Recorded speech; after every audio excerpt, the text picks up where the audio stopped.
육아를 위한 부모 교육에 오신 걸 환영합니다. 오늘 이 시간을 함께할 육아의 진심인 6살 딸아이, 4살 아들을 키우고 있는 정보라라고 합니다. 반갑습니다. 네, 안녕하세요. 네, 육아의 달인을 꿈꾸는 하지만 이제 막 육아의 맛을 본 7개월 차 초보 아빠 임태양입니다. 반갑습니다. 오, 7개월. 7개월 키우셨는데 어때요? 아빠로서의 7개월은? 좋아요. 너무 행복하고. 근데 눈이 왜 이렇게 슬퍼요? 그래요? 슬퍼요? 아니에요. 눈은 안 웃고 입만 웃고 있어요. 아닙니다. 너무 좋아요. 너무 행복하고 아이만 봐도 이쁘고. 진짜 태양 씨는 진짜 딸바보로 소문났잖아요. 그래요? 네, 네. 딸바보로 소문났는데 진짜 어때요? 너무 예뻐가지고 요즘에 자다가도 깬다고 막 자다가도 깨고 그리고 그냥 보고 있으면 미소가 나오는 그래요? 그런 것 같아요. 아니 근데 딸 키우느라 행복하다고 하는데 진짜 저희 그 태양 씨가 원래는 피부 미남 배우였거든요. 피부 미남 배우인데 많이 까칠해졌어요. 메이크업으로도 안 말리니 까칠하면 어떡해요? 잠 못 잤어요? 그쵸. 잠은 요즘 애가 잠을 안 자요. 왜 안 자는지 모르겠네. 근데 아니에요. 육아 행복한데 뭐 애가 잠 안 자는 것도 있고 또 아이에 대한 고민. 그리고 그쵸. 사실 이제 아이를 키우는데 와이프랑 이제 의견 차이가 있어서 그쵸. 가끔 싸움 맞아요. 이런 게 있긴 해요. 그래서 아이는 이쁜데 육아는 진짜 너무 어려운 것 같아요. 맞아요. 이거 어떻게 누가 알겠어요 이거. 사실 저도 그랬거든요. 그래서 저도 태양 씨도 오늘 이런 자리가 필요합니다. 인구보건복지협회가 준비한 함께 육아를 위한 부모교육. 오늘은 소아청소년과 전문의이자 베스트셀러 작가이신 하정훈 원장님과 육아는 쉽다라는 주제로 이야기 나눠보려고 하는데요. 네. 너무 기대되시죠? 예. 연예인. 네. 그럼 우리 원장님 한번 소개해볼까요? 네. 네. 불러볼게요. 원장님 나와주세요. 하정훈. 원장님 소개 한 번만 해주세요. 네. 소아청소년과 전문의 하정훈입니다.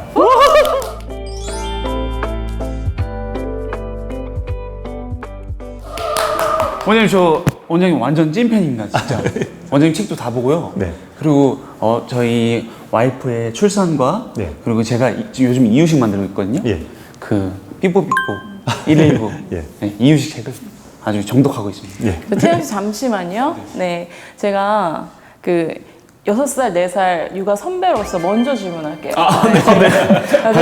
네. 제가 진짜 첫 아이 가졌을 때 예. 가장 먼저 선물 받은 게 삐뽀삐뽀 119였습니다. 네, 원장님 사실 제가 이렇게 만나 뵙게 돼가지고 엄청 설레서 진짜 원장님 책임지세요. 뭐든 물어보세요. 왜냐면 제가 어제 원장님 만난다고 너무 설레가지고 잠을 못 자고 다리 깨났잖아요. 책임지세요. 네. 진짜 원장님 아니었으면 우리가 이 자리에 있었겠습니까? 그래서 근데 원장님은 어떻게 이런 육아서를 쓰실 생각을 하셨어요? 사실 육아서를 쓰려고 쓴 게 아니고요. 옛날에 그 하이텔이라고 아주 옛날에 지금은 전설이 됐지만 네. 거기서 부모들이 육아 상담을 참 많이 올렸는데 그 당시에는 전문가가 없었어요. 91년이었으니까 지금 굉장히 오래됐죠. 30년 넘었잖아요. 그렇죠. 그때는 전문가들이 그 통신망에 없어가지고 답을 올라오는데 전부 답이 좀 이상한 답이 많이 올라와요. 거기에 답을 달다 보니까 어쩔 수 없이 책을 쓰게 되고 여기까지 온 거예요. 원장님 진짜 잘하셨어요. 사실 병원에서 의사 선생님들이 제일 싫어하는 게 그런 걸걸요. 네. 이상한 정보 인터넷에 찾아가지고 질문하면 그렇죠. 네. 산부인과에서 많이 혼났거든요. 그게 지금 30년이 지났는데도 해결이 안 되고 있어요. 그렇구나. 그러니까 원장님 진짜 탁월한 선택이셨습니다. 진짜 원장님의 그런 결심이 지금 저희와 대한민국 부모님들 살리셨어요. 네. 그런데 오늘 토크 타이틀이 아이러니예요. 육아는 쉽다예요. 아니 우리 태양 씨가 이 주제를 듣고서 저한테 바로 전화하셨죠. 그쵸. 아니, 타이틀 보셨어요? 육아는 쉽대요. 이렇게 물어봤는데 도대체 누가 제가 좀 화를 좀 냈거든요. 원장님인 줄 알았으면 제가 좀 자제를 했을 텐데. 죄송합니다. 진짜 지금 많이 지금 흥분을 한 상태인데. 육아가 안 쉬웠어요? 이제 해명을 좀 해주시죠. 육아가 안 쉬웠단 말이죠. 네. 어렵죠. 근데 옛날 우리 부모들은 어떻게 했을까요? 어떻게 우선 한번 생각해보세요. 지금 애 키우는 방식이 있죠? 그죠. 그래 키워가지고 5명 키울 수 있겠어요? 절대 못 키우죠. 어렵죠. 네. 아니, 지금 뭔가 옛날하고 다른 거예요. 옛날 우리 부모들이 키우는 방식하고 지금 우리 부모들이 키우는 방식이 달라졌고 옛날과 사회적 분위기가 달라졌고 부모와 자식 간의 관계도 달라졌어요. 달라졌는데 문제는 이게 긍정적으로 바뀌었으면 좋은데 아이 키우기 힘든 육아 비친화적인 방법으로 바뀐 거예요. 그러다 보니까 모든 게 다 꼬이기 시작하고 부모는 부모들이 힘들고 아이는 아이들이 힘들고 그다음에 돈은 돈들은 많이 들고 맞아요. 예, 그런 일이 돼버린 거예요. 그래서 이제 그런 것을 해결하려고 하면 과거를 봐야 돼요, 사실은. 우리 미래를 지금 현재 있는 걸 자꾸 보고 해결하려고 하면 해결이 안 되고 우리의 과거와 사실은 다른 나라 사람들 어떻게 키우는가 그것도 한번 보면 사실은 그게 답이 나와요. 사실 오늘은 그 이야기를 해드리려고 지금 나온 거예요. 네. 육아는 쉬운데 쉽지 않았으면 인류가 멸망했을 거예요. 그러니까 네. 그거네요. 오늘 육아 주제가 육아는 쉽다의 그 쉽이 영어 단어 관계를 뜻하는 인간관계, 사회적 관계, 그 모든 관계가 다 연결된 거예요. 예. 예. 그러고 실제로 쉬워요. 영어로 easy라 그러는 거. 쉬워요. 쉽게 키우는 방법이 있는데 너무 어려운 방법을 택하고 있는 거예요, 많은 사람들이. 예. 원장님이 저희에게 팁을 좀 빨리 말해주시면 좋을 것 같아요. 그럼 아까 관계 얘기하셨잖아요. 여러 가지 관계들이 지금 많이 변화하고 있다고 했는데 그럼 부모와 아이가 어떤 관계를 유지해야 육아가 쉬워질까요? 가장 자연스러운 육아가 뭘 것 같아요? 자, 동물의 왕국에서 제일 기본적인 게 뭘 것 같아요? 위계 질서죠. 서열. 모든 동물들이 세상에서 서열이 있어야 돼요. 위계 질서가 있고 권위가 있고 그 틀이 있어요. 예를 사자의 세계 같은 사자의 세계에 틀이 있고 원숭이 같은 원숭이의 틀이 있죠. 사람의 세계도 마찬가지. 가정에서 틀이 있고 그다음에 부모와 권위가 있고 그 사이에 규칙이 있고 그다음에 애들 같은 경우는 거기서 이제 애들이 스스로 클 수 있게 틀을 잡아주고 거기서 애들을 키울 수 있게 기회를 자꾸 줘야 돼요. 그러면 이 기회를 주는데 부모가 이걸 다 하는 게 아니고 요즘에 다 하려고 그러잖아요. 부모들이 심지어 애착까지 만들어줘야 된다는 생각하잖아요. 맞아요. 요즘에 애착 육아 그래서 애착을 만들어줘야 된다는 생각하잖아요. 옛날 우리 부모는 그런 거 안 했어요. 틀만 잡아주고 그 틀 속에서 애들이 클 수 있게 기회만 주는 거예요. 부모가 애가 크는 데서는 조연이 돼야 돼요. 조력자가 되고 도와주는 사람이 거쳐야 되는데 애들 인생을 부모가 살려는 듯이 살고 있어요, 지금. 애들한테 도와만 주고 뒤로 한 걸음 물러서서 도와주는 역할을 해야 돼요. 그리고 부모는 부모 인생을 행복하게 살아야 되는데 요즘은 내 인생 포기하고 애 인생에 모든 걸 뛰어들어가지고 애를 모든 걸 다 해주려고 그러잖아요. 제가 그러고 있어요. 예, 그러니까 조력자 역할 하면서 애가 스스로 할 수 있게 기회를 딱 줘야 돼요. 그러면 애들이 저절로 커요. 옛날에 애들이 밥숟가락 타고 난다 그러잖아요. 자기 밥 먹을 거 다 타고 난다 그랬어요. 그러니까 내버려두면 다 잘 알아서 해요. 그래서 육아에서 제일 중요한 건 스스로 하게 내버려두는 자동 육아라는 것이 사실은 제일 중요합니다. 자동 육아. 자동 네. 그게 뭐예요? 그냥 뭐 뒤에 애 같은 경우는 배고프면 먹죠. 네. 졸리면 자죠. 울다가 그치겠죠. 그쵸. 그죠? 사실 그걸 믿고 냅두면 돼요. 단 처음부터. 근데 우리나라 사람들은 지금 산후조리원 가서 애를 맡기잖아요. 맞아요. 맡기면 거기서 벌써 엄마가 애한테 자동으로 할 수 있는 기회를 뺏는 거예요. 시간 맞춰 먹이거나 울 때 필요상 많이 달래거나 애를 자꾸 재우려고 그러거나 그렇게 하면 애는 스스로 하는 이 능력을 잃어버려요. 그러니까 스스로 하게 하려면 처음부터 자동으로 키우면서 그 자동 틀에서 벗어났을 때 잠시만 이렇게 도와주는 그런 조력자 역할을 하면서 애가 스스로 그에 기회를 줘야 돼요. 그러면 애들 키울 때는 참 쉬워집니다. 배고프고 먹고 졸리면 자죠. 사실 이 두 가지만 잘해도 애 키우기 얼마나 쉬워져요. 요즘은 우리나라 사람 왜 못하는지 아세요? 먹이려고 그러니까. 재우려고 그러니까. 애가 잘 먹을 수 있는 애를 먹이려고 그러니까 애 잘 안 먹으려고 그러죠. 잘 자라는 애를 갖다 재우려고 노력해요. 그럼 애가 더 안 자요. 그러니까 냅두면 되는데 조력자 역할이 그쳐야 되는데 이제는 애 인생에 뛰어들어가 내가 하려고 그러죠. 그 극단적인 게 뭐냐면 거의 마마보이 수준으로 애를 키우고 있잖아요. 방금 말씀하신 요즘 부모들이 네. 딱 제 얘기 같아요.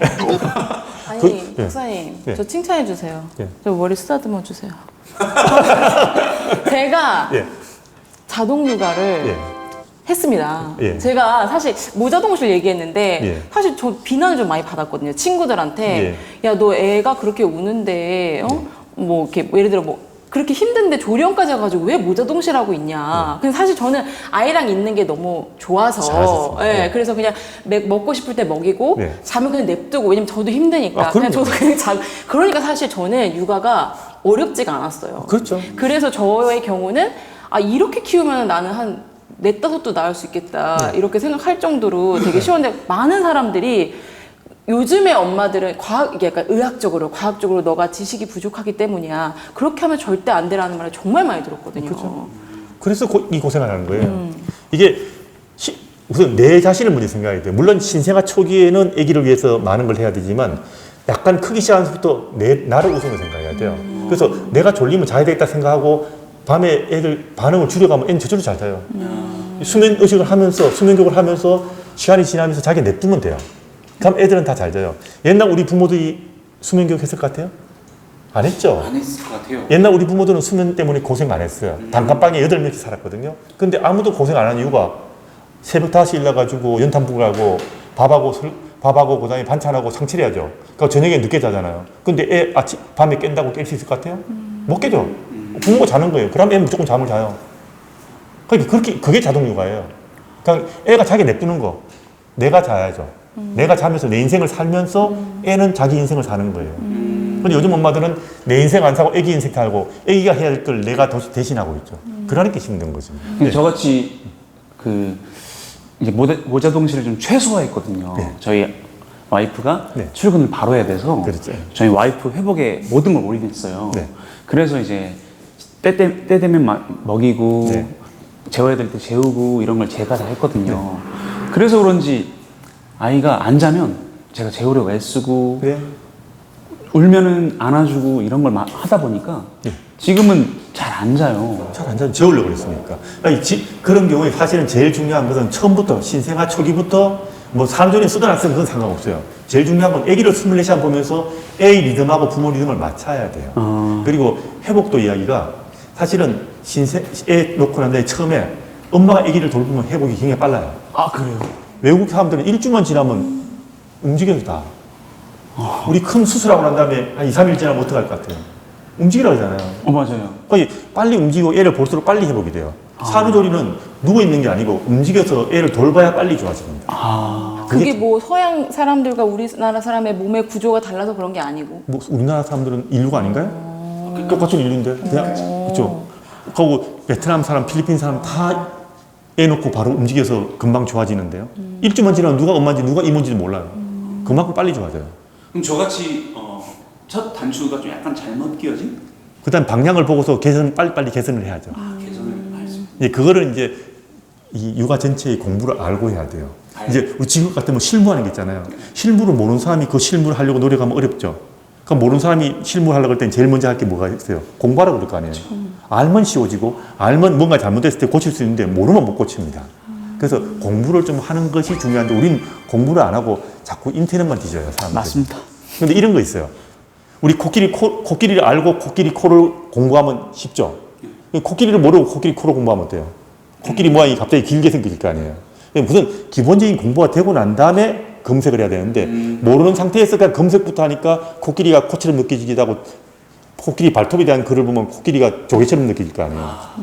그러니까 전체를 먼저 공부를 하고 해야 돼요, 사실은. 공부를 하더라도. 예.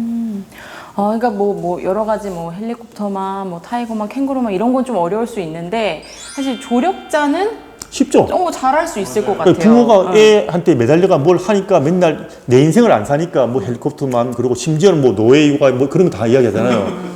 그 애들 키울 때 부모가 자기 인생을 살면서 애를 키워야 돼요. 옛날에 쉬웠던 거는 뭐냐면 부모가 자기 인생을 살면서 애기가 부모를 바라보고 컸어요. 요즘은 애기를 바라보고 부모가 살려고 있잖아요. 그러니까 우리 강아지 키울 때 노예 강아지 키우기란 말 들어본 적 있어요? 아니잖아요. 강아지 키우면 재밌게 키우잖아요. 왜? 부모 인생 살면서 시간 날 때 애를 키울 거 아니에요. 강아지 키우잖아요. 그러니까 뭐가 힘들어요. 근데 즐겁게 키우는데 애를 키울 때 매달려가 애한테 모든 걸 올인하니까 그게 일거리가 돼버리지 않습니까? 그러니까 애를 즐길 수가 없고 부모 인생을 안 살고 애를 키우니까 그래요. 부모가 자기 인생을 살면서 애를 키우는 게 중요한데 이제는 애 인생을 대신 살면서 애가 자기 인생을 못 살게 막아요. 자꾸 뭔가 이것저것 간섭하기 시작하잖아요. 그럼 스스로 크지도 못하니까 자동육아가 좋은 건 애들한테 좋아요. 근데 애가 자기 스스로 클 수 있는 기회도 막는 거예요, 사실은 그게. 그럼 그것도 사실은 부모가 좀 이렇게 어떤 인성이나 인격을 좀 잘 갖춰서 따라오게끔 해야 되겠어요. 사실은 인격보다 더 중요한 건 그냥 문화예요. 옛날에는 성격이 나쁘도 애 잘 키웠잖아요. 자기에게 맞게 키웠잖아요. 그렇죠. 다 성격이 어떻든 관계없이 애는 쉽게 키웠다고. 왜? 그런 거 관계없이 내 인생을 살고 있으니까. 내 인생 살면서 내가 부부끼리 행복하게 살고 있으면요. 애들은 무조건 부모 따라오게 돼 있어요. 그리고 이렇게 부모가 인생을 살고 있으면요, 자기 인생을 잘 살고 있으면 애들은 무조건 소속감과 유대감이 생겨요. 이렇게 되면 소속감과 유대감이 생기면 모든 게 다 용납이 돼요. 그리고 이 부모 팀이 끼기 위해서 애들은 애착을 만들어가요. 자기가 애들이 부모한테 애착을 만들기 때문에 요즘처럼 뭐 애착을 만들려고 노력할 필요 이런 게 전혀 없다는 이야기예요. 질문이 있습니다. 예. 어쨌든 저는 이제 아이를 이제 누군가에게 맡기기, 저희 양가 부모님에게 예. 맡기기가 어려운 상황이라 예. 제가 전담해서 육아를 맡기로 해서 예. 저희가 하던 일을 이제 멈추고 예. 육아를 하고 있는데 네. 그러면 어쨌든 저는 저의 인생을 약간 살지 못하는 상황인 거랑은 다른 건가요? 그 가정에서 가정의 두 부부가 합의한 거면 부부의 인생이죠. 그렇죠. 그거는 상관없죠. 왜냐하면 부부가 결정한 거예요. 아기를 위해서 뭔가 하는 게 아니고 부부가 누가 할 것인가 이거는 결정하는 거예요. 그래서 부부 인생이에요. 예를 들어 여자가 일할 수 있고 남자가 일할 수 있잖아요. 그렇죠. 그거는 그 상황에 맞게 하는 거예요. 저는 제가 아기 어릴 때 집사람이 의과대학생이었어요. 대학을 마치고 의과대학 새로 들어갔거든요. 그러면 저녁에 가면 육아를 제가 전담을 할 정도였어요. 어쩔 수 없는 거예요, 그거는. 그리고 애가 어느 순간 됐을 때 저는 거의 한 7년 동안 방송도 안 하고 거의 모든 걸 준비하고 애들하고 일하는 데 시간을 많이 보냈거든요. 그렇게 필요한 때는 그건 부부가 합의해가 할 수 있는 거, 그건 부부가 결정한 거 아니에요. 애기를 위주로 산다는 건 틀려요. 부부가, 그렇죠. 부부가 살면서. 그게 어쨌든 행복한 결정이 된다는 그렇죠. 거죠. 예. 그건 상관없다는 얘기죠. 예. 근데 이제 요즘 네. 부모들은 약간 이렇게 특별하게 아이들을 키우고 싶어 하잖아요. 육아가 문화라는 사실을 모르기 때문에. 육아라는 것은 문화예요. 무슨 말인가 하면 저절로 큰다 그랬잖아요. 부모 일상에서 옛날에 키웠던 방식대로 그대로 키우면 애들은 사실 저절로 커요. 근데 이 방법을 모르는 거예요. 이걸 모르니까 자꾸 공부를 하다 보는데 공부하는데 자꾸 특별한 육아를 가르쳐요. 맞아요. 왜냐면 육아를 잘 모르는 사람이 육아를 만들어내요. 논문을 보고. 애착 육아, 자존감 육아, 뭐 칭찬 육아. 다 보면 그런 것들이, 그런 육아는 세상에 없어요. 세상에 있지 않는 육아를 지금 가르치는 게 문제가 돼요. 왜냐면 옛날 우리 부모들은 그런 거 안 하고 지금 다른 나라 사람들도 그런 거 안 해요. 실제로 내 부모 일상생활 속에서 부모가 사는 대로 애들은 그 속에서 크는 거예요. 그러면 특별한 육아가 필요 없잖아요. 근데 우리는 특별한 육아들이 나오는 또 이유 중에 하나가 내가 이렇게 그 방식대로 키웠더니 내가 손해봤다. 옛날에 우리 부모가 부모한테 야단을 너무 맞아가 내가 마음에 상처 입었다. 맞아요. 그러니까 나는 그 육아, 전통 육아 싫다. 나는 새로운 육아 하겠다. 그러는데 이렇게 생각하면 돼요. 붕어빵 만들 때 누가 불을 오래 떼가지고 붕어빵이 타면 어떻게 해요? 그럼 붕어빵 기계 안 하고 내가 그냥 만들 거예요. 불을 줄일 거예요. 그러니까 개선만 하면 되는 거예요. 그런데 개선할 생각 안 하고 그 틀을 없이 만들겠다고 하는 거예요. 어떻게 붕어빵을 틀이 없이 만들겠어요? 개선만 하면 되는데 새롭게 만들려고 새롭게 틀 없이 만들겠다 그러니까 이게 어려운 거예요. 육아는 뭔가 잘못될 수는 있어요. 그러면 내가 부모가 현대에 맞게 그럼 그걸 개선하면 돼요. 부모가 교양을 좀 가지고 옛날처럼 막무가내로 뭐 패거나 이런 거 안 하고 교양을 가지고 적절히 애한테 배려를 해주면 되는 거예요. 그럼 틀을 유지해야 돼요. 근데 이 틀을 무너뜨리니까 이 문화라는 걸 개인이 만들 수가 있을 것 같아요. 몇천 년에 걸쳐가지고 만들어진 문화를 개인이 못 만들어요. 지금 우리나라는 육아 문화가 붕괴된 게 바로 육아가 어려워지는 제일 큰 문제예요. 우리 전통 육아는 다 싫어하잖아요. 뭔가 결함이 있는 것처럼 생각하잖아요. 맞아요. 그래서 제 주변에도 예. 뭔가 이게 특별한 거를 막 해줘야겠다는 어떤 중압감에 시달리는 부모님 너무 많아요. 특히 제가 그래요. 그러고 부모의 권위를 하면 진짜 권위적이라고 착각하고 있잖아요. 그러니까 정리를 해보자면은 틀은 갖춰야 된다. 틀은 그러니까 갖추고. 부모의 권위가 있고 위기질서 있고. 그리고 스스로 할 수 있는 거는 필요하다. 그렇죠. 하지만 만약에 내가 어렸을 때 그런 부모의 어떤 압박이라든가 상처가 있을 때는 그걸 좀 개선해서. 그렇죠. 그러니까 예를 들면 약간 이런 것 같아요. 저는 어릴 때 잠자는 시간이 정말 무서웠거든요. 아빠가 항상 소리를 지면서 자 이랬어요. 네. 진짜 너무 무서웠어요. 그래서 진짜 자 하면 저희 삼남매가 다 이불 속으로 쏙 들어갔거든요. 예. 근데 정말 그게 싫지만 저도 밤에 애들 재워야 되니까 사실 근데 그 규칙은 필요하잖아요. 예. 근데 저는 조금 더 우아하게 그냥 불을 끕니다. 예. 그런 것들이 개선이 될 수 있나요? 그럼 될 수 있죠. 당연히. 문화가 붕괴되면 문명이 망하는 거예요. 우리나라가 지금 출산율 0.7이면요. 이건 국가가 망하는 거예요. 중국이 우리나라보다 훨씬 더 출산율이 높은데 위기 상황이라고 그러잖아요. 우리보다 거의 2배예요, 출산율이. 근데 우린 지금 0.7밖에 안 되는데 이게 결론이 간단한 게 애를 키우는 문화가 붕괴된 거라고요. 이거는 거의 국가가 비상사태나 마찬가지인 거예요. 지금. 이걸 해결해야죠.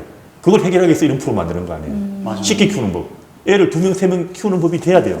1명 키우는데 지금 많은 사람들이 2, 3명 못 키우잖아요. 그렇죠. 절레절레 줬죠, 고기를. 3명을 낳아야 인구가 늘어날 거 아니에요. 그렇죠. 2명 나가면 안 돼요. 근데 이 육아법으로는 지금 엄마들이 알고 있는 그 육아법으로는 둘을 못 키운다는 거예요. 아, 그렇죠. 셋을 못 키워요. 맞아요. 근데 어떻게 그게 유지가 돼? 국가가 유지가 근데 저는 되겠어요? 좀 약간 그걸 좀 대변하자면, 이게 사실 이제 옛날에는 좀 약간 대가족 사회긴 했잖아요. 그렇죠, 예. 근데 점점점 핵가족화되고, 이제는 뭐 시부모님이나 친정어머니도 손주라고 마냥 예뻐하시진 않거든요. 그러니까 그렇죠. 본인이 힘든 건 힘든 거야. 그래서 사실 예. 맡아주는 것도 되게 부담스러워하시고, 예. 젊은 사람들은 자기가 육아해야 될 수밖에 없어요. 그러니까 그렇죠. 이런 축소된 가족 구성원이 되면 될수록 아이들은 더 관계를 맺을 대상이 없어지잖아요. 부모 당연한 외에. 얘기죠. 그래서 그 보육시설에다가 애를 맡기는 게 아니고 예를 들어 지역사회에서 예를 들어 지금 가족끼리 소가족, 핵가족이잖아요. 핵가족이 모이면 대가족쯤 될 거 아니에요. 가족들을 묶어주는 연계. 아. 이웃이 보면 지금 보면 다 뿔뿔이 흩어졌잖아요. 맞아요. 그럼 이웃을 묶고 있는 그 사회적 매개체가 만들어져야 돼요. 제 우스갯소리로 저기 보육시설 은행보다 아파트 1층을 갖다 비워가지고 전부 공동체로 만드는 그런 걸 했으면 잘 들어갔을 거예요. 그러면 차라리 지역 사회가 모이는 틀이 됐을 건데 우린 지금 보면 다 뿔뿔이 흩어졌잖아요. 맞아요. 옆집에 누가 사는지도 모르죠. 맞아요. 근데 뭐 사람들이 그래요. 만날 사람이 없다고. 무인도 살아요? 사람이 있잖아요. 맞네. 사람을 만날 그 계기가 없는 거예요. 너무 뿔뿔이 흩어져가지고 이걸 문화를 복원시켜야 되는 거예요. 그러니까 우린 지금 문화가 사람 만나는 문화가 없어지고 그 문화가 뭘로 대체했냐면 오프라인. 맨날 카톡 밴드 이런 식으로 오프라인으로 바뀌어버린 거예요. 그러니까 사람들이 이웃 사람 만나는 것보다는 멀리 있는 사람 만나죠. 그러니까 그런 문화를 대체 문화를 사실 만들어야 돼요. 그게 속가족 있는 사람들끼리 모여갖고 만날 수 있게 아빠들끼리 만날 수 있게. 혼자 있으면 답답하잖아요. 맞아요. 그럼 몇 명 뭐 도와도 되잖아요. 이 동네에 그런 사람 천질 거 아니에요. 그렇게 만나면서 관계를 형성하는 그거를 매개를 만들어주는 게 훨씬 이제 중요해요. 거기서 어쨌든 아이들이 관계 형성에 대해서도 배우고 어떻게 대처해야 되는지도 그럼요. 배우고 뭐 예의라는 것도 배우고 그럴 수 그럼요. 있다. 여러 사람이 만나야지 그런 게 인간관계에 대한 틀이 배울 수 있는데 그리고 엄마 아빠가 인생을 살아가는 걸 보고서 애들은 인생을 배워요. 부모의 뒤를 보고 따라가는 거잖아요. 그죠? 근데 부모가 이웃 사람 안 만나면 애가 이웃 사람 만날 수 있겠어요? 그렇죠. 그쵸. 인간관계가 안 될 거 아니에요. 비슷하게 잘. 그러니까 그런 관계 형성이 굉장히 중요하다는 거예요. 그게 어떻게 보면 뭐라 그러지? 일상육아? 일상이죠. 그러니까 그 일상을 핵가족이라도 핵가족이 만나서 여러 사람 만나가지고 그게 사람이 모이는 그런 게 될 수 있게 그런 관계 형성할 수 있게 노력을 해야 되는데 지금은 안 된다고만 생각하지 내가 이웃 사람한테 먼저 인사하고 이런 게 별로 없잖아요. 그러면 그렇게 주변 사람들을 만나는 것 자체가 어떻게 보면 교육인 거네요. 그렇죠. 저 그럼 궁금해요. 네. 그러면은 네. 만약 내 성격이 네. 나는 별로 이렇게 사람 만나는 거 좋아하지 않고 좀 혼자 조용히 이렇게 에너지를 축적하는 사람인데 양육을 위해서라도 그렇게 좀 관계 해야죠. 형성을 해야 된다는 거예요? 할 수 있는 만큼. 아. 안 하는 것도 걔 인생이에요. 부모가 할 수 없으면 그런 부모 밑에 그냥 그렇게 크게 냅둔, 그게 인생인데 부모가 노력할 수 있을 때 노력해라. 우리가 바람직한 방향, 이런 방향으로 노력하라고 가르쳐 주는 게 바로 육아법이에요. 우리가 애들 키울 때 대화 많이 하고 사람 많이 만나고 그다음에 훈육하라 그러는데 그걸 다 할 수는 없잖아요. 사실 일상이라는 거는요. 평범한 가정의 일상, 부모의 일상, 가정의 일상, 그다음에 이웃과의 일상에서 애를 키우는 게 제일 중요해요. 인생을 살아가는데 필요한 모든 것은요. 사실 특별한 게 필요가 없어요. 돈 들 필요가 없어요. 돈 들이 한다면 지금 사람들이 많이 하는 수많은 것들 옛날 우리 부모는 아무도 안 했잖아요. 저희 어머니 책 읽어준 적 없습니다. 근데 저 서울대 갔어요.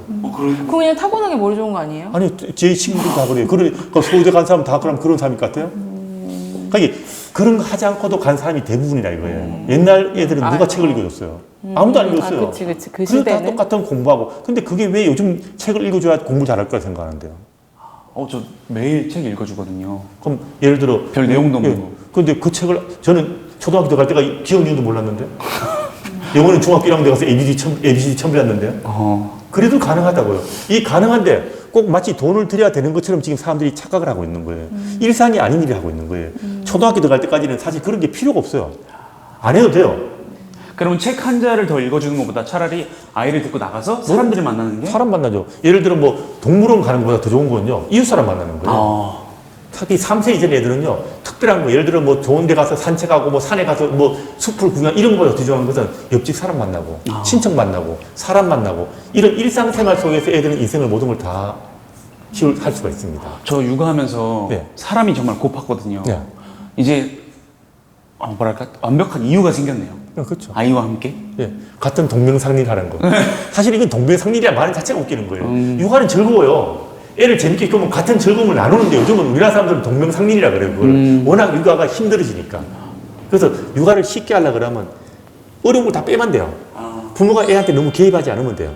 예를 들어 애한테 적당한 걸 그냥 내버려 두고 다만 우리 틀을 잡아야 돼요. 아까 말했지만 부모가 권위가 있고 위계질서가 있고 그 다음에 애들한테 그 규칙을 만들고 한계를 정해주고 무조건 밀어붙이면 애들한테 훈육이 될 거 아니에요. 저절로 훈육이 돼요. 그 다음에 또 아까 중요한 게 뭘 했냐면 부모가 그냥 부모 인생을 살면 돼요. 부모가 제일 먼저 행복하게 살면 돼요. 그럼 애들은 무조건 부모 팀에 끼려고 노력해요. 그러면 이 끼려고 노력하면서 소속감과 유대감이 생기죠. 그럼 이렇게 되면 애들은 어떤 것도 다 용납이 돼요. 옛날 우리 부모가 체벌 이야기하면 그렇게 체벌해도 명절 때 다 고향 갔잖아요. 부모 존경하고요. 체벌한다고 마음이 상처 입어요? 소속감이 생기는 순간부터 그런 건 별 문제가 안 돼요. 그런데 우린 지금 소속감이라는 개념이 없으니까 애 한 대만 지어박아도 그게 폭력이 되는 거예요. 중요한 건 틀이 있냐 없냐가 중요한 거지 개별적인 것보다 더 중요한 거. 부모가 틀만 있으면 모든 것이 다 쉬워져요. 부모가 특별한 거 하지 않아도 애들은 일상의 그 재미없는 일상생활 속에서 애들은 인생을 즐길 수 있는 방법을 찾아내요. 뭔가 해줄 필요가 없어요. 애들은 그냥 모든 해주지 않고 냅두면 자기 스스로 갈 길을 찾아가요. 그래서 요즘 보면 뭐 대안제식을 해서 뭘 해주는 거 하잖아요. 그런 거 필요 없어요. 애들 너 예를 들어 잘못된 거 있으면 너 하지 마. 하지만 그러면 애는 마음이 상처 입는 것이 아니고 내가 다른 거를 하려고 노력을 해요. 억울한 말 들었다고 마음이 상처 입을까 봐 엄마가 미안해 그런 해야 될 것 같아요? 직장에서 억울한 소리 들어본 적 있죠? 그렇죠. 그럴 때 직장 때리쳐요? 아니잖아요. 어릴 때 그런 말 듣고 자랐기 때문에 마음에 근육이 생겨 있는 거예요. 그러니까 부모가 인생을 살아가되 틀만 유지하면 부모가 그런 사소한 건 신경 쓸 필요가 없단 말이에요. 옛날 우리 부모는 그런 거 신경 안 쓰잖아요. 그러면 애들은 저절로 커요. 이렇게 쉬운 육아를 해야지 애를 3명, 4명 키울 거 아니에요. 부모 보고 뭐 말하는 테크닉을 가르치고 뭘 이런 때 이렇게 하고 이런 때 저렇게 하고 그거 저도 몰라요. 그런 거 알아서 뭐 하려고요. 언제 그걸 다 하겠어요. 그러니까 제가 그런 얘기를 들은 적이 있어요. 저는 이제 우선 아이니까 어리니까 애가 뭐 이렇게 낑낑대고 뭐 어려움이 처해 있을 때 바로 가서 도와주었거든요. 그런데 그런 얘기를 하는 거예요. 요즘 아이들이 어떤 문제 해결 능력이 굉장히 현저히 떨어진대요. 부모가 다 해결이 되니까. 이런 그 이유가 어린 시절부터 무언가를 자꾸 요구하지 않는데 먼저 가서 해주는 것 때문이라고 이야기를 들었고 나서 한 템포 늦춰가지고 애가 스스로 할 수 있게 기회를 주면서 애가 스스로 하게 내버려두면 부모도 편하죠. 잠도 마찬가지예요. 밤에 수면 의식하면서 밤에 칭얼거리고 깼을 때 그냥 냅두면 애들은 저절로 자요. 그리고 부모가 잘 생각하면서 냅두면 애가 저절로 자거든요. 근데 꼭 우리나라 사람들은 애를 재우려고 그럽니다. 맞아요. 네. 그 배고프고 먹이려고 그러고. 맞아요. 실제로 요즘 엄마들 보면요. 2개월 되면 10시간 자는 엄마들 많아요. 부모들이 10시간 자면 애는 10시간 자요. 부모가 잘 생각을 해야 돼요. 그럼 부모가 쉬울 거 아니에요. 잠만 잘 자도 애 키우는 게 싫어지죠. 내 인생 위주로 살아가야 돼요. 근데 애 갖다 버리고 뭐 게임하고 그런 거 아니잖아요. 부모를 믿어야 돼요. 부모는 그렇게 안 해요. 근데 우리는 자꾸 부모가 애를 갖다 학대할 것처럼 자꾸 이야기를 해요. 아니에요. 부모는 애를 항상 잘 돌보고 잘한다는 걸 믿고 애한테 맡기고 부모가 애한테 적당한 배려를 할 것이야 믿어주면서 모든 걸 다 맡기면서 부모 인생을 살게 해줘야 돼요. 근데 우리 보면 자꾸 맨날 뭐 잘못하는 거 나쁜 거 맨날 솔루션 요가 같은 거 보면 맨날 애 잘못되는 이야기만 하잖아요. 그럼 시작하기 전부터 애가 잘못될까 봐 고민하면서 부모는 거기에 매달리게 되는 거예요. 애는 무조건 쉽다. 키우는 거 쉽다. 이렇게 하면 무조건 돼. 이런 느낌을 가지고 밀어붙이면 무조건 돼요. 95%가. 그 5% 안 되는 사람은 어쩔 수 없는 거예요. 흔히 이런 이야기 합니다. 군대 가면 간신병사라고 있죠. 맞아요. 틀림없이 보호가 필요합니다. 그런데 군대를 간신병사 기준으로 운영해요?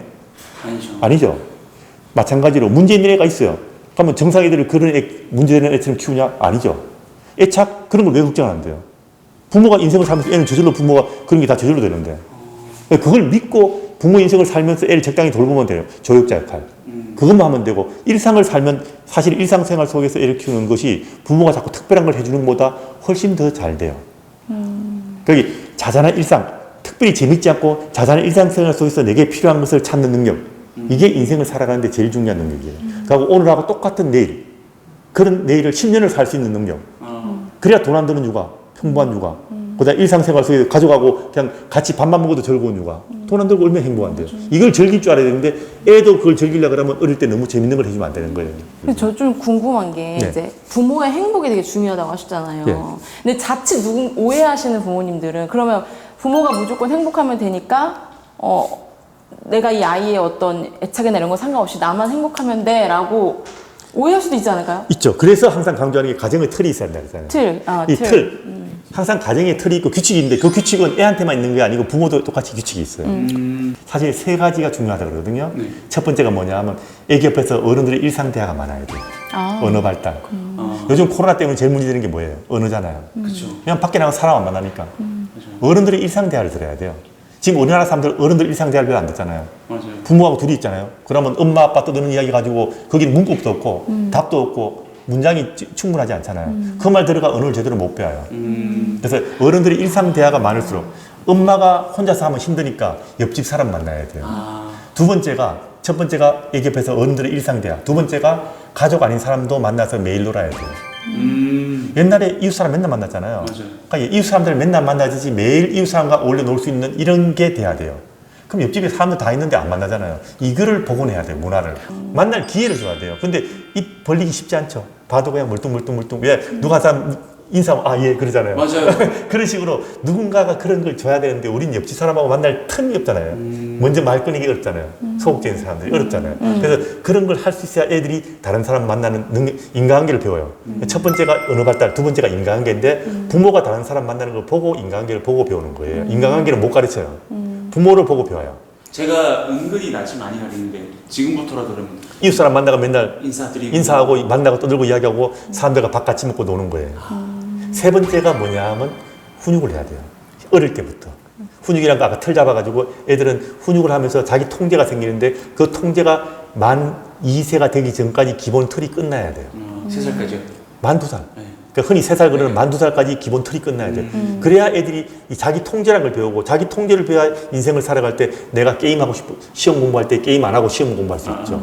내가 물고 좋은 차 사고 싶을 때 안 사고 차를 2년 더 탈 거 아니에요. 그렇죠. 맨날 새 차 바꾸면 그대로 날 거 아니에요. 해가 망신하죠. 그렇죠. 그러니까 내가 하고 싶어도 참을 수 있는 능력. 이게 어릴 때 훈육할 때부터 키우는 거예요. 그럼 지금 제가 이제 아이가 7개월인데 네. 뭐 대화도 안 되고 아무것도 안 되지만 뭔가 위험한 행동이나 어떤 때를 쓰거나 이럴 때 안 돼 이런 것도 괜찮아요? 당연히 해야죠. 안 되는 건 안 돼야 돼요. 신생아 때부터 안 되는 건 안 돼야 돼요. 그리고 애들은 우리 흔히 피터팬 이야기 하잖아요. 네. 피터팬 이야기 할 때 어른들이 눈에 보이지 않는 게 애들 눈에 보여요. 피터팬이라는 걸 보면 그런 이야기 나옵니다. 애들도 부모가 말로 하는 걸 못 알아듣지만 자신의 눈에는 부모가 뭘 하는가를 다 보여요.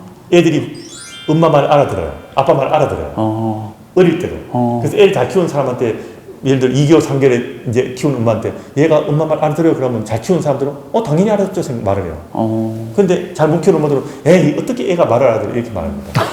그 애가 자기 나름대로 그걸 알아듣는 거예요. 부모 말을. 그걸 어른들 기준으로 평가하지 말고 그런 거 신경 쓰지 말고 나는 내 살면서 애한테 할 말 하면서 애들은 넌 이걸 해야 되라는 걸 하면 애들은 자기 나름대로 그걸 받아들여요. 그럼 원장님은 훈육을 어린 아이 키우셨을 때 했죠. 어떻게 하셨어요?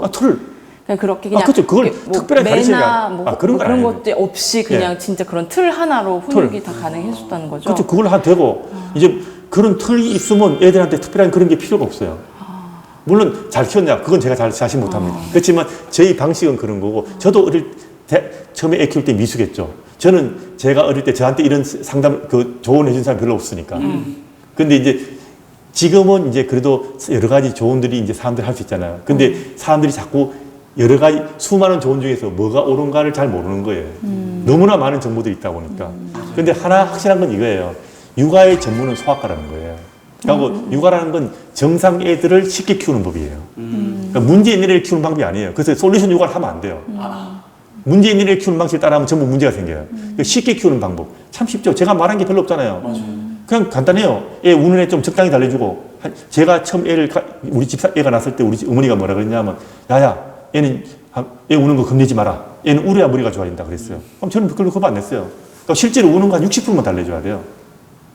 애 울 때마다 다 달래면 안 돼요. 그럼 애가 스스로 울으면 못 고쳐요. 우선 이거 하나만 잘해도 애 키우는 게 쉬워져요. 애 우는 걸 너무 달래지 말고 적당히 달래줘. 요즘 애 울리면 큰일 나는 줄 알잖아요. 아니에요. 정상 애들 옛날에 팔남매 키우면서 밥하고 발레하고 설거지하고 논밭 때 어떻게 그걸 다 달랬어요. 못 달랬다니까요. 맞네요. 그러니까 적당히 달래주면 애가 스스로 다 고쳐요. 그러면 애가 스스로 울으면 고치는 법을 배워요. 이게 잘 돼야 다음에 수면교육도 쉬워요. 애가 스스로 울으면 못 고치는 애를 키우려면 얼마나 힘들겠어요. 우는까지 엄마가 달려야 되는데. 그리고 애 배고픈 것도 애 자기 스스로 알아서 먹게 그 먹는 것도 애 자기 먹고 싶은 만큼 충분히 먹고 충분히 기다려주면 애가 간격도 스스로 벌어질 거 아니에요. 그리고 자려는 것도 졸리면 재우고 엄마가 반항 안 하고 퍼즐 자면 될 거 아니에요. 이 수면 교육 중에 제일 효과적인 방법이 뭐냐면요. 수면 의식하고 난 다음에 엄마가 퍼즐을 자는 거예요. 부모가 자면 애는 무조건 자요. 옛날 우리 부모들이 육아 방식. 하면 저는 저 나름대로 집에서도 아이에게 허락해주는 거 허락해주지 않는 것이 있어요. 집에서 저는 울어도 네. 크게 달래주지 않아요. 왜냐면 이제 자꾸 그렇게 달래주면 부모를 이기려고 하더라고요. 네. 그래서 이제 그러고 나서부터 이제 얘가 엄마가 울어도 소용이 없다는 걸 알지만 영리하게 애들은 밖에 나가서 네. 사람들 많은 데서는 울면 엄마가 당황하는 걸 알거든요. 네. 그럼 이제 제가 정해놓은 틀이 깨지잖아요. 그렇죠. 그럼 사람 많을 때 어떻게 해요? 사람들이 그거에 대해서 불편하잖아요. 애가 네. 우는데 막 예. 제지하지도 않고 냅두는 거에서 또 되게 뭐라고 하시거든요. 네. 그럼 그럴 때 똑같이 해야 돼요? 그렇죠. 그런데 이건 이제 개별적인 문제보다 더 중요한 게 뭐냐면 전체 큰 틀이 중요해요. 사실 지금 젊은 세대하고 저희 세대가 제일 큰 차이가 뭐냐면 저는 옛날에 육아법을 경험한 사람이에요. 제가 지금 63입니다. 여러분들은 경험하지 못한 그게 과거와 현재가 딱 이 만나는 그 교차점에 있는 사람이고 여러분들은 전부 공부하는 걸 보고 여러분들이 부모들도 사실 부모들이 다 공부하던 세대고 그렇게 옛날 애 키우는 법을 몰랐던 세대예요. 그러니까 이 틀을 모르니까 문제가 생겨요. 우리나라가 지금 제일 큰 문제가 전부 공부하는 세대가 지금 육아를 공부처럼 하려고 그러는데 이 틀을 본 사람들은 이 명확한 틀이 있습니다. 이게 문화라는 틀인데 그럼 어떻게 하냐? 그냥 우리 부모들 사는 방식으로 사는 거예요. 그게 뭐냐면 부모가 자기 인생을 살아요. 저는 그러니까 이게 젊은 사람들은 좀 이해 못하는 건데 부모가 그 뭐라 그럴까 권위가 있죠. 저는 좀 권위가 있는 사람이에요. 애들이 좀 싫어하죠. 젊은 애들은 싫어하지만 아까 말했던 부모가 권위가 있으면서 그냥 가정에 딱 룰을 만들어요. 자 이제 밥 먹어야지. 그럼 무조건 와서 먹어야 돼요. 그럼 자 가자. 그럼 다 가야 돼요. 자 그러면 자야 되고. 간단해요. 그러니까 먹고 자고 노는 거 이거 딱 명확하게 하는 거예요. 틀이. 저는 근데 친구 같은 아빠가 되고 싶은 그런. 친구는 아니죠. 권위가 친구 같은 사자가 부모를 봤어요? 없죠. 없죠. 원장님 얘기를 들으니까 사실 조금 육아에서 더 해방된 느낌이 들거든요. 맞아요. 그렇게까지 머리 싸매고 힘들어할 필요는 없다. 그러니까 조금 더 좀 짐이 내려지는 것 같고 네. 내 행복이 조금 더 욕심을 부려도 되겠다라는 생각이 좀 들거든요. 그럼요. 혹시 애 키우려고 결혼했어요? 아니죠. 애 키우려고 결혼한 거 아니죠? 전혀. 그럼요. 우리가 부부간에 행복하게 살려고 결혼했는데 지금은 주객이 바뀌어서 애 키우려고 결혼한 것처럼 지금 바뀌어 있어요. 맞아. 그러니까 부모가 행복하지 않으면 행복하지 않는 부모를 보고 애가 행복할 수 있을 것 같아요? 애기를 위해서도 부모가 행복해야 돼요. 그러니까 두 사람이 행복하게 살면 돼요. 아까 말했지만 그렇게 되면 당연히 얘는 소속감이 생긴다니까요. 그래서 부모가 행복한 육아가 사실 제일 중요하고요. 그게 돼야 애들한테 인생을 행복하게 사는 걸 배워요. 우리가 가난도 대문이 되고 그 다음에 학대받는 것도 대문이 된다고 그랬죠. 행복도 마찬가지예요. 행복도 대물림이 돼요. 부모가 행복하게 사는 사람들은 애들은 무조건 행복하게 살아요. 그리고 어릴 때 행복할 수 있는 그런 능력을 기르게 돼요. 그래서 행복하게 사는 게 중요한데 절대 애들 키울 때 부모가 애 키우는 거 너무 스트레스 받고 하지 마세요. 너무 많은 시간을 들이지 말라고요. 그러니까 내 애 우스갯소리로 이렇게 이야기합니다. 애 5명 키운다 생각하시고 2명 몫으로 애 키우고요. 3명 몫으로 엄마 아빠 위해 살아라 그래요. 그리고 1명 몫으로 그중에 한 명 몫을 띄가지고 나를 위해 살아라 그래요. 그래야 행복해져요. 그러니까 애한테 위주가 되면 안 되고요. 그리고 또 하나 중요한 것은 가정에서요. 절대 애기가 대장이 되면 안 돼요. 애가 쫄병이 돼야 돼요. 쫄병이 돼야 애들이 원활하게 올라가요. 이게 위기일세에서 제일 중요한 건 얘가 쫄병이 안 되고 얘가 위기일세 있는데 얘가 대장처럼 올라가잖아요. 위기일세 꼴대 있잖아요, 지금 우리나라는. 이렇게 되면 애들이 엉망이 되버려요. 이게 위기일세가 바뀌어버리는 순간부터 애들은 자기 마음대로 하고요. 소속감도 없어지고. 더 중요한 건 연년생 넘으면 갈등이 너무 심해져요. 대장이 2명 되니까. 쫄병이 2명 되면 문제가 없죠. 대장이 2명 되면 사고가 나요. 그러니까 애들 키울 때는 항상 애들을 쫄병으로 키워야 돼요. 그러면 애들이 말도 잘 듣고 좋고, 애 말 잘 들으면 부모가 행복할 거 아니에요. 그죠? 신경 쓸 거 저거지 뭐. 자, 밥 먹자. 언제 얼마나 행복해. 자자, 얼마나 행복해요. 그러니까 부모의 행복은 애들한테는 애가 내 말 잘 들으면 다 행복한 거예요.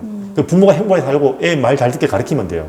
그게 훈육 잘하고 키우면 되고. 그래서 이 애들한테 반드시 가르쳐야 될 거, 네 개일 겁니다. 첫 번째가 언어, 두 번째가 그 다음에 인간관계, 세 번째가 훈육, 네 번째가 행복을 가르치는 거예요. 이 4가지가 인생을 살아가는데 굉장히 중요하고 이거는 어릴 때부터 꼭 가르쳐야 되는 거예요. 이 4가지가 틀이네요, 결국에. 그렇죠. 그것도 틀이고 그 속에서 애들은 틀을 채우는 거죠.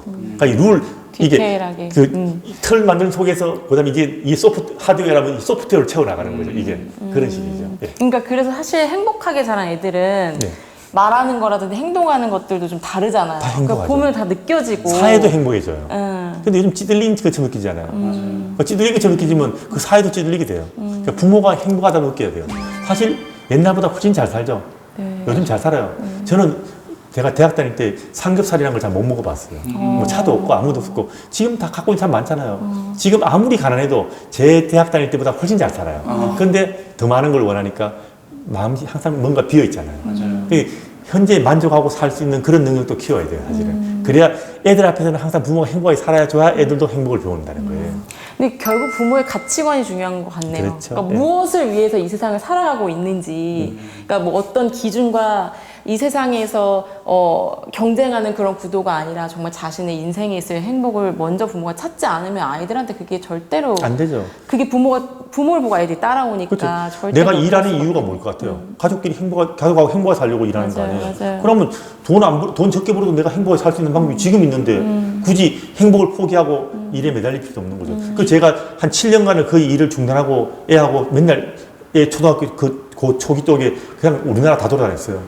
다시 돌아다니는 시기 해가지고 7년 동안 애하고 엄청나게 돌아다녔죠. 근데 욕심을 부리는 게 아니고 지금 현재에서 즐길 수 있을 땐 즐겨야 돼요. 근데 이 사회도 일단 부모가 한번 살짝 벗어나면 연속이 잘 안 되니까 사실 문제죠. 그게 문제라서 제가 참 할 말은 없지만 이게 기본적으로 현실에 만족을 하고 사는 것들도 사실 중요하다고 저는 생각해요.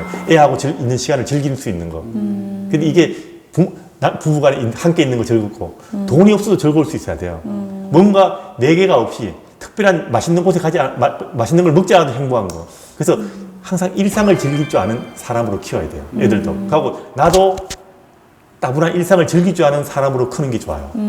특별한 차가 없어도 특별한 걸 먹지 않아도 내가 같이 있는 것만으로 즐겁다는 그런 어떤 삶을 살 수 있는 능력을 기르는 게 사실 중요합니다. 그게 행복. 그 행복이죠. 있네요. 예, 소소한 행복. 그러니까 실제로 우리나라 사람들이 외국에 이민 가서 제일 힘든 게 오늘하고 똑같은 내일을 밥 먹던다 그러잖아요. 너무 따분해서 못 견디는 사람 너무 많다 그러잖아요. 우리나라처럼 아주 다이나믹하고 맨날 먹을 거 하고 여기서 2시간 먹고 딴 데가 또 먹고 또 먹고 또 먹고 이런 사람들. 그런 사람이 견디기 힘들겠죠, 우리나라 사람들은. 근데 그런 따분함을 견딜 수 있고 밥 같이 먹고 저녁 식사 같이 하면서 3시간 동안 떠들면서 인생을 즐길 수 있는 그런 게 우리나라가 좀 돈 없이 살 수 있는 그런 게 있으면 참 좋지 않을까 생각합니다.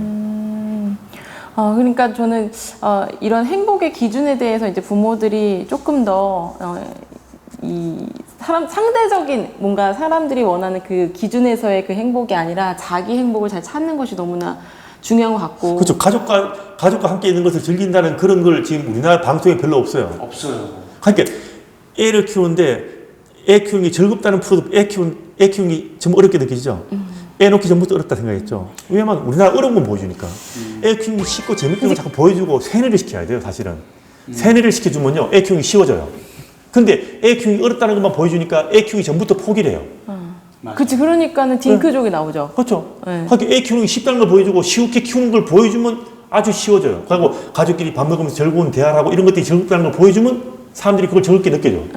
근데 그런 게 아니고 맨날 뭐 좋은 거 사고 좋은 옷 사고 좋은 거 하고 이런 거 보여주니까 그거 안 하면 행복하지 않다 느끼잖아요. 맞아요. 그 사회가 지금 너무 그런 쪽으로 세뇌가 되고 있는 거죠. 그냥 평범하게 같이 그냥 아무 일도 않고 가족하고 이렇게 누워가지고 자식하고 떠들고 이야기하고 가만 앉아있는 이것도 즐기지 않아야 돼요. 그게 즐겁다는 느낌이 별로 없는 거예요, 지금. 저도 이제 말 조심해야 되겠어요. 이렇게 임신한 친구들한테 늘 이제 너 이제 자유 끝이야 이런 말 하는데 이것도 나쁜 말이네. 그렇죠. 최고는 너 이제부터 진짜 행복해질 행복하다고 거다. 얘기해줘야 되는데. 외국 사람들이 우리 병원에 오거든요. 그럼 그 사람들은 애를 너무너무 좋아해요.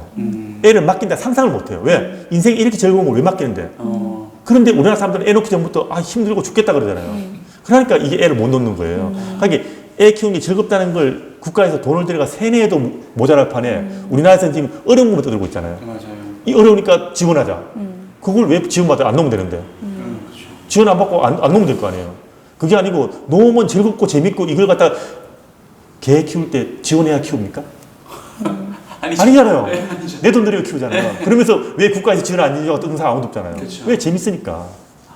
이걸 재밌는 이미지를 심어주면 그게 재밌어지는 거예요. 돈 안 들이고. 그러니까 출산 장려금보다 오히려 그런 행복감을 행복하다는 느낌을 주는 게 중요하죠. 예. 그거 하면 돈 안 들이고 애들, 그리고 실제로 외국에서 누가 돈 안 주는 나라 많잖아요. 그쵸. 그때 애 8명 하면 7명씩 놓잖아요. 그걸 사람들이 당연히 나야 될 생각에 만들어주는 거예요. 이미지를 주는 거예요. 또 돈 줘야 애 놓는다고, 그럼 내 돈 있는 사람도 안 놓고 있는데 지금? 부자들도 안 놓잖아요. 맞아요. 그게 애 키우는 걸 힘들다는 게 아니고 애 키우는 게 재밌고 쉬운 걸 실제로 가르쳐줘야 돼요. 너무 어려운 것만 지금 애가 키우는 게 수많은 문제점만 보여주고 있잖아요. 내 애 키우고 뭐 밥상 뒤엎는 거 그런 거 보여주고 있으니까 맞아요. 누가 애를 키우고 싶겠어요. 맨날 떼쓰고 항의하고 난리하는 애만 보여주고 있는데 그거 고치는 거 보여주면 엄마들은 저러니까 놓지 말자 그러지 누가 놓겠어요 그거를. 근데 사실 여자들은 저는 가끔 그래요. 오해하고 이게 사회적으로 좀 오해하고 있는 것들도 일부 있는 게 아이가 키우는 것이 마냥 힘든 것뿐만 아니라 저도 사실 둘 낳고 저 아까 그랬잖아요. 4-5도 낳고 싶다고. 네. 근데 그 이유 못 낳는 이유 하나는 제가 경력 단절이 되고 싶지 않기 때문에 그러니까, 그런 거거든요. 어쩔 수 없는. 그런데 그러면서도 결국 일을 해요. 일을 하면서도 아이와 시간을 할애하지 못하는 것 또한 죄책감으로 또 자꾸 이렇게 다가가는 거예요. 내가 아이랑 더 내 일하면서 너무 행복하지만 또 아이와 떨어져 있는 거에 대한 죄책감도 너무 느끼는 거예요. 그럼 이런 행복은 그러니까 이게 우리나라가 사실 이 구조적으로 사실은 돈을 투자하는 것보다 중요한 것은 애를 놓을 수 있는 그런 환경을 만드는데 그죠. 애를 대신 봐주는 것보다는 들어가고 나가는 게 쉬워져야 돼요. 그렇죠. 일을 커리어 경력까지 우리는 지금 안 그걸 되게. 딱 고정시키라고 그랬잖아요.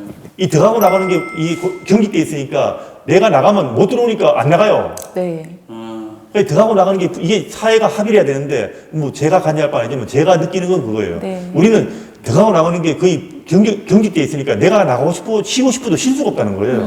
이 시스템을 고쳐줘야 돼요, 사실은. 근데 이거는 지금 여러 가지 이해관계에 걸린 사람들이 참 서로 다른 생각을 할 거니까 제가 관여할 건 아닌데 제가 볼 땐 그래요. 그러니까 내가 한 3년 쉬고 난 다음에 여기 쉽게 들어가고 또 다른 사람이 또 쉽게 3년을 쉬고 이게 돼야 돼요. 근데 그게 안 되잖아요, 지금 우리나라는. 그래서 제가 이 시스템을, 우리나라 시스템을 맞아요. 바꿀 수 없으니까 말을 못하지만 그게 돼야지 이게 쉬울 거예요. 암만 사회가 예를 들어 대신 봐주고 이걸 해봐야 그게 해결이 안 돼요, 사실은. 맞아요. 예. 이건 뭐 한두 명이 해결할 수 있는 게 아니네요. 아니에요. 그러니까 이거를 사회적 구조적으로 들어가고 나가는 걸 쉽게 해주고 내가 나갔을 때 다시 들어올 수 있는 그런 자리가 마련돼야지 이게 해결될 거야. 우리는 그러면 어쩔 수 없이 물론 사회가 이렇지만 우리가 할 수 있는 선 안에서 아이를 틀 안에서 행복하게 키워야겠다. 그러니까 내가 할 수 있는 만큼 방향을 알고 있어야 돼요. 부모가 애를 보는 게 좋고, 그 다음에 애들 키울 때 부모가 내 인생 행복하게 살고, 좀 이렇게 돈을 적게 벌면 더 적게 버는 대로 행복하다고 느끼고 살고, 이렇게 하는 걸 갖다가 내가 할 수 있는 만큼 하자 이거죠. 물론 안 되면 그건 어쩔 수 없는 거예요. 할 수 있는 방향. 그러니까 내가 이걸 지금 말한 걸 100을 다 못해도 할 수 있는 만큼 20이라도 하자 그러죠. 30이라도 하자 그러죠. 나머지는 애가 견뎌내야 될 몫이에요. 그건 걔 인생이에요. 내가 부모가 예를 들어 내가 맞벌이 하나 먹고 살 수가 없다. 그럼 맞벌이 하세요. 그러면 나머지는 애가 견뎌내야 될 몫이라 이거죠. 내가 왜 부잣집에 태어나지 않았어? 그런 말 할 수 있는 건 아니잖아요. 그렇죠. 그 안에서 행복을 찾아서 살아야 자기 되는 인생에 거죠. 살아야 돼요. 그게 맞게 살게, 만족하게 살게 애를 키우면 되는 거예요. 부자로 못 놓으면 가난하고도 행복하게 살 수 있게 가르치면 돼요. 네. 그러면 저희 부모들이 이제 아이들을 행복하게 키우는데 공부를 해야 되잖아요. 네. 근데 이제 공부라는 게 이제 아이 몇 개월 때 몇 미리를 먹여야 되고 이런 공부가 아니라 네. 이런 큰 틀, 이런 것을 알고 네. 이걸 공부하라는 말씀이시거든요. 그렇죠. 예를 들면 몇 개월에 몇 시씩 먹는 게 필요가 없어요. 그건 원래 잘못된 육아예요. 애들은 애가 먹고 싶은 대로 냅두면 돼요. 그 대신에 처음부터 애한테 배고플 때 먹고 한 번에 마음껏 먹고 충분하게 기다려주면 애는 저절로 지가 알아서 먹어요. 그게 자동 육아. 근데 우리는 그걸 갖다가 몸무게 곱하기 얼마, 몇 cc, 몇 개월 때 뭐 먹고 이걸 하니까 어려운 거예요. 그런 건 정상 육아가 아니란 이야기예요. 그거는 우리가 쉬운 육아 아니란 이야기예요. 제가 지금 그러고 있어요. 개가 강아지 새끼 먹일 때 cc 정해서 먹어요? 아니잖아요. 그럼 애 강아지가 먹이다가 강아지가 이제 귀찮으면 탁 갖다 풍기 치고 일하잖아요. 맞아요. 그 부모 위주로 산다니까요. 모든 게 다 부모 위주고 그 다음에 애가 많이 적게 먹었으면 다음에 더 먹으려고 하면 될 거 아니에요. 그런 거예요. 애들은 믿어야 돼요. 애는 배고프면 먹게 돼 있어요. 지금 내가 바빠가 좀 적게 주면 내일 다음엔 더 먹으려고 그래요. 그러니까 애를 믿고 부모도 내가 애 잘 키울 수 있어 믿고 그 다음에 적당히 공부해가지고 틀을 잡고 있으면 틀만 잘 잡으면 나중에 세부 사항은 저절로 해결돼요. 이 틀을 공부하는 게 바로 육아 문화를 공부하는 거고 정상적 육아를 하는데 잘못된 걸 암만 공부해봐야 쉽게 해서 자동차 수리하는 거 10년 공부해도 차 못 만들죠. 그렇죠. 방향이 달라요. 수리하는 거 100년에도 애 잘못된 거 100년 고쳐봐야 애 제대로 키우는 게 안 된다 이거예요. 그래서 정상적인 애를 쉽게 키우는 방법을 공부하는 게 중요한데 그게 육아라는데 그게 소아과에서 전공하는 거예요. 그래서 쉽게 키우는 거. 우리가 관심병사 돌보는 법이 아니고 정상 군인을 키우는 방법. 이게 우리가 부모들이 가정에서 애를 키우는 방식이라 이거예요. 그러니까 원장님 말씀 들으니까 사실은 이제 제가 두 아이를 키우면서 욕심을 부렸기 때문에 힘들었다. 결국에는 그 욕심이 많죠. 애 더 잘하려고 그러는데 남들처럼 키우면 되는데 남보다 한 걸음 앞에 가려고 그러면 그 다음부터는 한 100배를 노력을 해야 돼요. 그러면서 그게 애를 잘 키울 수 있느냐? 돈 만들고 시간 만들고 애 다 망쳐요. 그러니까 조기교육하는 거예요. 조기교육 안 했다. 좀 기억력도 몰랐어요. 그래서 서울 들어갔다니까. 이 자랑이 아니고 다 늦게 시작해도 충분히 그만큼 지식을 얻을 수 있어요. 제가 대학 때 갈 때 실력하고 지금 애들이 그렇게 어릴 때부터 공부해가 대학 때 갈 실력이 가면 차이가 있느냐? 저는 그렇게 안 봐요. 딱 6년 안에 끝낼 수 있는 일을 갖다가 지금은 어릴 때부터 9년, 10년을 하고 있는 거예요. 느려가지고. 그러고 애를 잡죠. 우리는 놀았죠. 저희 때는 중학교 1학년 때까지 공부를 안 하고 놀았어요. 중학교 1학년 때부터 공부 시작했죠. 그러면서 다 3년 만에 6년, 그러니까 중학교부터 대학 때 갈 3년, 6년 동안에 그 많은 공부를 다 했어요. 그런데 지금은 그 공부를 초등학교 때부터 하잖아요. 영어 공부를. 들어가기 전부터. 그런데 그렇게 하면서 애가 놀고 공부하는 두뇌를 만들어야지 놓치는 거고 돈만 들고 힘은 더 들고 애 인생에서 노는 게 없어졌잖아요. 그러니까 애도 불행하고 엄마도 불행하죠. 욕심을 부리고 전부 다 그냥 공부는 나중에 합시다. 그러고 놀게 하면 딱 간단히 해결돼요. 아, 그럼 진짜 아름다운 사회가 되겠네요. 다른 나라는 그렇게 하고 있잖아요. 우리도 그렇게 하면 돼요. 그래서 네. 지금 많은 부모님들이 이 자동 육아가 아니라 자책 육아를 하고 하죠. 계신 것 같아요. 내가 남들도 못 놓치면 걱정하고 있으니까. 그러니까. 남들 하는 거 안 해주면 걱정하고요. 네. 남들이 어떤 교재 파고 있는데 내가 안 하고 있으면 나는 애한테 못 해주는 부모라고 생각해요. 그러면 그렇게 나는 뭔가 잘못된 부모가 아닐까? 네. 이런 고민들을 하고 있는 부모님들에게 혹시 한마디 해줄 수 있나요? 애 인생은 애 인생이지 부모 인생이 아니에요. 부모는 기본적인 돌보는 것만 해주고 부모 인생을 행복하게 살면 애들은 무조건 다 잘 됩니다. 다만 아까 말했지만 국가에서 평가 방법을 좀 바꿔줘야 돼요. 초등학교에서 미리 선행한 사람을 성적을 잘 주니까 이 난리가 나는 거예요. 선행한 사람은 그냥 선행하지 말라 그러고 선행을 100년 해도 그냥 처음부터 똑같이 가르쳐야 돼요. 그러면 선행 아무도 안 할 거 아니에요. 하고 얘는 대학 가는 것도 대학 갈 때까지 돈이 무지하게 많이 들잖아요. 근데 지금 대학 나와가지고 하는 일은 대학 갈 필요 없는 일을 하고 있잖아요. 그러면 대학 갈 필요 안 가도 살 수 있게 좀 이렇게 뭔가 다른 방식을 해가지고 그 전부 대학 가게 만들지 않아도 되게 만들어줘야 돼요, 사실은. 그래서 요즘 부모님들이 이 자동 육아가 아니라 자책 육아를 하면서 스스로를 많이 자책을 하고 계세요. 그렇죠. 부모는 부모일 뿐이에요. 부모가 좋은 부모, 나쁜 부모는 없어요. 그냥 부모예요. 그 부모가 내가 그냥 최선을 다하면 되는 거고 그 최선을 다할 때 가장 중요한 것은 부모의 위주로 살아야 된다는 거예요. 부모 위주로 살면서 부모가 주인이고 애는 객이에요. 이 객을 갖다가 우선은 하지 말라는 거예요. 항상 뭐가 주인이냐, 내가 주인이고 내 인생을 어떻게 사냐 이게 중요한 거지. 내가 애를 갖다가 어떻게 잘못 키웠다고 해도 자책할 필요 없어요. 내가 할 수 있는 만큼 하고 내가 인생을 잘 살면서 거기서 애를 같이 키운다 이런 느낌으로 키우면 되고 얘가 어떻게 살아가는가는 사실 얘 인생이 달린 거예요. 그거는 부모가 틀만 잡아주는 거고 그 틀 속에서 애가 어떤 애는 잘 자라기도 하고 어떤 애는 못 자라기도 하고 그러는 거고 이거를 100%라는 개념으로 접근하기 시작하면 인생이 괴로워져요. 그래서 항상 부모가 행복하게 살고 부모가 적당한 틀을 마련해주면 그럼 애는 잘 될 것이다. 이걸 믿어주는 것이 사회가 건전하게 자라는 거예요. 요걸 믿지 못하고 자꾸 내가 뭘 해가지고 자꾸 좀 더 낫게 해주겠다고 덤벼드는 순간부터 돈 들고 시간 들고 부모 인생이 힘들어지고 그러면 애도 힘들어지고 부모도 힘들어지고 그렇게 덤벼드는 순간부터 그게 극단적으로 갈 때는 그게 마마보이가 돼요. 내가 뭔가를 해야 되겠다고 덤벼드는 순간부터 애의 교육에 관여하는 순간부터 애가 스스로 공부를 할 줄 모르는 애가 되게 돼요. 모든 게 다.